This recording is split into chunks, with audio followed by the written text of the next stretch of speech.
Welcome. I am Felicia Baca, and I am the Executive Director of the Salt Lake City Arts Council, and I'm so happy that you joined us for this splashy celebration of a project that has brought a lot of visibility and interest to our city's public art program. The Salt Lake City Public Art Program dedicates 1.5% of our capital improvement funds to art projects across the city. And in this last year, we were able to increase that funding 50% to our city arts programs and to the redevelopment agency of Salt Lake City, thanks to our city council and mayor. We have over 160 works of art across the city that you can find at saltlakepublicarts.org, and you can catch us in Glendale Park for another opening later this month. So I have the fun job of thanking the people that made this commission possible, and that starts with the artists. So I want to ask for a whale-sized cheer for Stephen Kesler, the artist who created this artwork. Right there. Titled Out of the Blue, that we're celebrating today. Stephen's craftsmanship, attention to detail, and dedication are incredibly evident in his work and his love for this neighborhood. I'd also like to recognize Mike Murdock, who you may have mistaken for a gnome this last week. Mike, raise your hand. There's Mike. He had the bravery to collaborate with another artist and make this come to life with his mural. Thank you both so much. Next, I would like to thank our public art program manager and captain today, Renato Almeida Gonzalez. Look out for him. And our Salt Lake Art Design Board. These are citizen volunteers who work year-round reviewing and deliberating and bringing these public art projects to fruition. And another huge thanks goes out to our city partners in transportation, engineering, and parks and public lands. This was a long road to get here. And our playlist, I would like to say, is Tom Millar here. He's our favorite roundabout steward in an orange vest, usually, who made our playlist today. We also worked very closely with the East Liberty Park Community Organization, led by Chair Jason Stevenson, who will join us soon, who was really instrumental in our program facilitating this project from start to finish.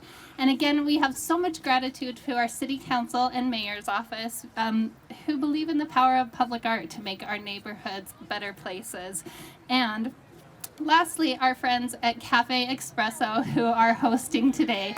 They have been our biggest cheerleaders, ambassadors, and public information officers at many times over the last couple of years. And our biggest thanks goes out to this community. As a resident of this neighborhood, I do believe this neighborhood truly embodies Salt Lake City values as welcoming, quirky, sometimes funky, an inclusive community that celebrates our differences and embodies everybody's unique characteristics. So I could say a lot of things about this project, which has undoubtedly brought some overwhelming attention and in a roundabout way brought a lot of neighbors and residents together that didn't know each other before. Public art can function in many ways in a community. It can enhance the surrounding landscape, promote economic development, encourage people to more deeply perceive the environment that they occupy, or reveal things about our communities and reflect our values. So, I'm a musician, and one of my guilty pleasures is watching the Grammy Awards. And some of us were lucky enough to see Jon Batiste play here at the Gallivan Center in Deer Valley many years ago. And in his awards speech this year, he said, "There is no best musician, no best artist, best dancer, best actor. The creative arts are subjective, and they reach people at a point in their lives when they need it most. It's like a song or an album is made, and in our case, a sculpture, and it almost has a radar to find a person when they need it the most. The last couple years have been challenging, to say the least, absurd, with a pandemic, an earthquake, and an inland hurricane. Completely improbable. but I'd like to think a saga about whales and gnomes and a story about bringing people literally back together in unexpected ways with a little bit of wonder and levity is maybe just what we needed in a particular place and time. So, in the words of Barbara from nextdoor.com, that perhaps indicate a tide, I've been afraid to say I like it on here, but it's gonna be really cool. Count me a whale supporter. #Team Whale. And now I have the pleasure of introducing to you all 9th and 9th resident and Salt Lake City Mayor Erin Mendenhall.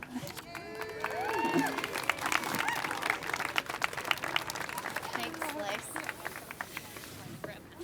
This is bigger than the 9th Street Festival. I haven't seen you all in years. Thank you again to Cafe Espresso, which not only provides human contact in the shape of a coffee for some dollars exchange, even through a pandemic, lifted me through dark days of early parenting and taking care of a grandmother with Alzheimer's at the same time. They were my only human contact on many days. And also, most of all, being this beacon in our neighborhood to have a conversation about gnomes and whales and whether or not we even need teams at all. We can just be Team 9th and 9th in some way. So many people have asked, actually even my mother keeps asking me, why a whale? And in order to answer that question, we need to talk a little bit about the social and the cultural and even the economic benefits of public art. And projects like Out of the Blue, which can surprise us. And as a resident in the neighborhood, walking and riding my bike and even driving through, I've seen surprise on a lot of faces in the last week or so. But they can activate our imagination, and they can even cause us to ask questions of ourselves. That's the beauty of public art. Not necessarily the most comforting thing that you might see in your day, but something that causes you to remember and feel a place and ask questions about who we are as a community. Public art can be this lens for culture and to reflect on our values as a community. Our friend Stephen, who designed, built, and installed this, calls this beauty a 40-foot wide whale hug.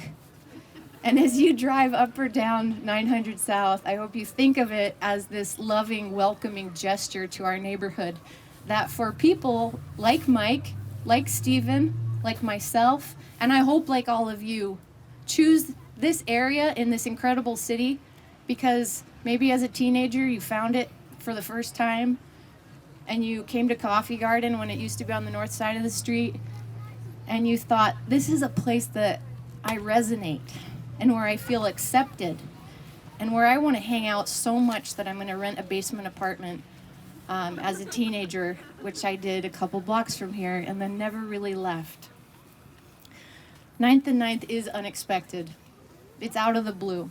And it's something that neighborhoods around this city want to feel themselves and create their own character. Now we have a mascot, and it's a giant whale that will be flanked, I hope, by dozens of gnomes who rejoin it on its breached space of the roundabout. And I think also the conversations, Felicia mentioned one of those from next door. People have mentioned to us that there is a popular children's board game, which unexplained has a whale as the Salt Lake City icon. We don't know why. There's also folklore about whales living in the Great Salt Lake. And I think in a way it's a gentle reminder that we are living at what was once the bottom, or at least the shorelines of a giant inland sea, where who knows what cool creatures might have dwelled in Bonneville way back in the day. This art is really the culmination of a public art process that Salt Lake City does year-round, and that you are invited to participate in, whether you want to volunteer as a board member on our art design board, or you want to give us feedback, like the 1,000 responses almost that Jason Stevenson and the East Liberty Park Community Organization helped solicit to ask these questions about what kind of icons make you feel 9th and 9th. What kind of symbols? I'm not sure anybody said a whale. But what the results that were received were put out through our art design board and the Arts Council to ask artists in our community, take this feedback and put your beautiful imagination over it and bring us some ideas for what we could put in this roundabout. They put out 2 rounds of solicitation to make sure that we had a really good option in front of us. And I love the vision that Stephen Kesler brings through all that we've talked about, the unexpectedness, the surprise, and really the ecosystem that's created by this place. It's not the 9th roundabout, it's these people that are you, that create a place where people arrive and feel like they belong, and they feel that they're welcome, and they want to put roots down here. So this whale hug is in many ways an epitome of who you are as a neighborhood and who we are as Salt Lakers. Let's open our arms and our pectoral fins and love this neighborhood and everyone who isn't here yet but's going to show up for their first time here at Cafe Espresso or the Coffee Garden or walking their dog down the street and say thanks for being here. Welcome to Salt Lake City. We love you. And that's your whale too. Thank you. I'm going to turn the next time over to my dear friend, City Council member from District 5, Darin Mano, who represents our district, and he'll share a few words with us. Councilmember Mano.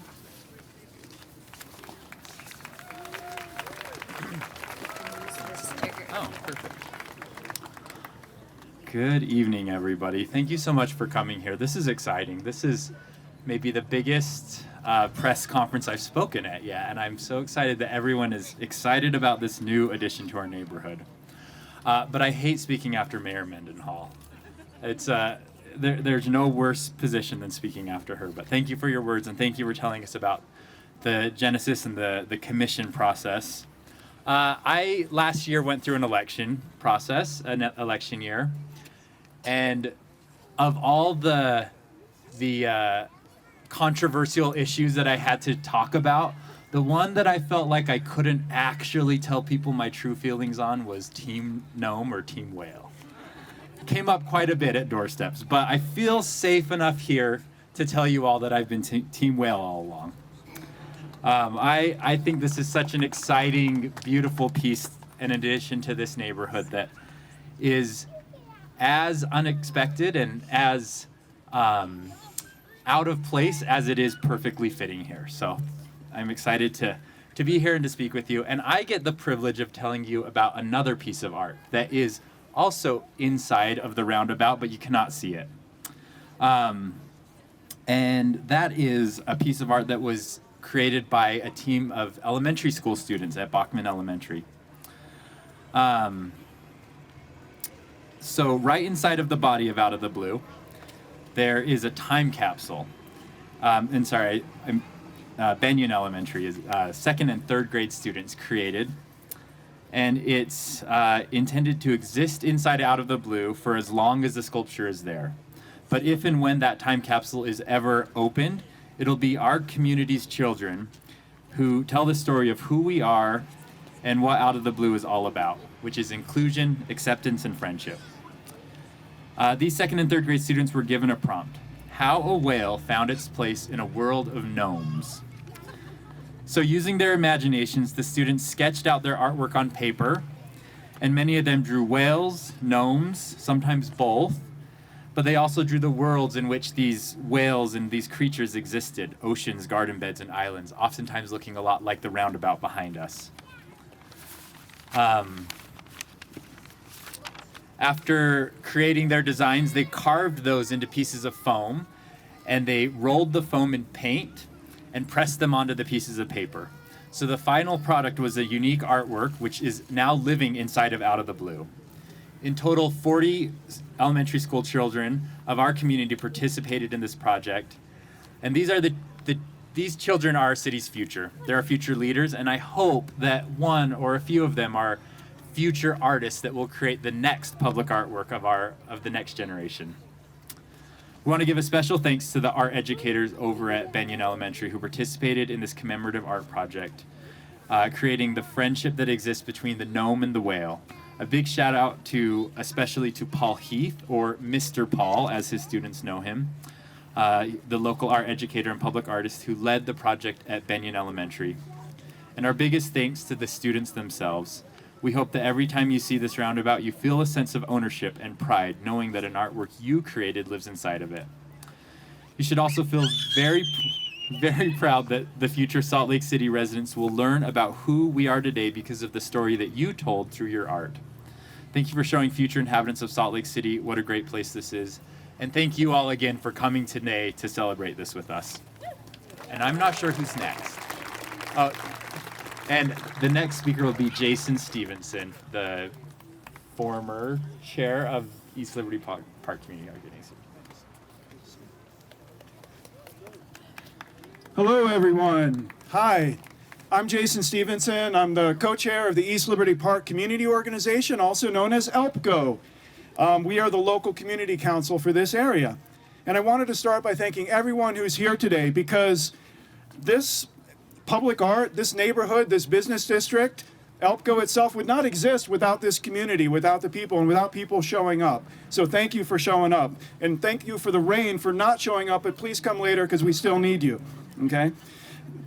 What we see today has actually been under development for a really, really long time. In fact, the Salt Lake City Public Arts Council first came to ELPCO in September 2019 to tell us about an idea for placing public art at this roundabout.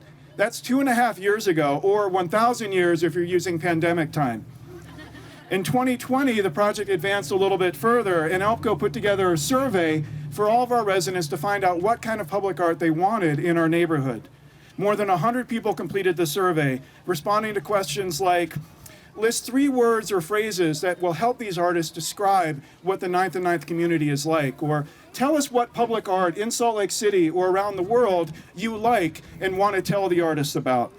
And as we know, Salt Lake City residents are not shy about sharing their artistic tastes.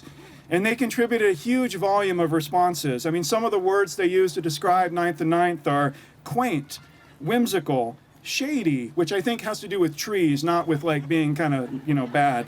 Crossroads, safe, vitality, forward thinking, always eclectic. And one person wrote, I had my first gay date in 9th and 9th. That's what they remember.